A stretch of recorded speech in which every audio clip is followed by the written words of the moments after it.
এখানে মোহিনী, এই যে মোহিনী বশীকরণ বলে সব। মোহিনী কী করে করতে হয়, মোহিনী, এই যে মোহিনী দেবীকে খোট বাঁধে মোহিনীকে এখানে সেট করে তাদের ভিতরে, তাই এই মোহিনী কার্যক্রিয়াগুলো করতে হয়। এখানে যেমন দুর্গা মোহিনী, এর চারি সাইড দিয়ে খোট বাঁধা, ভিতরেও খোট বাঁধা, তারপরে আসছে যাকে আকর্ষিত করা হবে, মোহিনী করা হবে, তার নাম এটা দুর্গা মোহিনী। আর এটা কি, এটা চামুণ্ডা মোহিনী।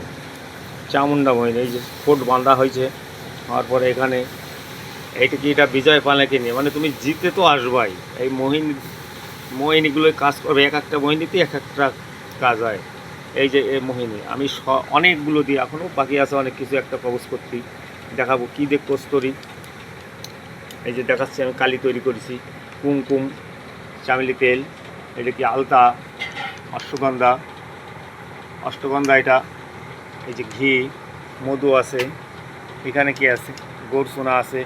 এই যে বিভিন্ন কলম দিয়ে, বিভিন্ন গাছের কলম, পাখির পালক দিয়ে এইগুলো লিখতে হয়। বাবা মোহিনী, এখানে রক্তচন্দন আছে, সব দিয়ে আরও অনেক অনেক জিনিস দিয়ে লিখতে হয়। এবারে বাবা মোহিনী কাজ করতে গেলে অনেক খাটতে হয়, তয় মোহিনী কাজ হয়। আর হর মহাদেব, এখনও হয়নি, অনেক লাগবো। দেখাবো একটা কবচের জন্য কত রকমের কাজ করে একটা কবচ তৈরি করতে হয়। জয় ভোলেনাথ।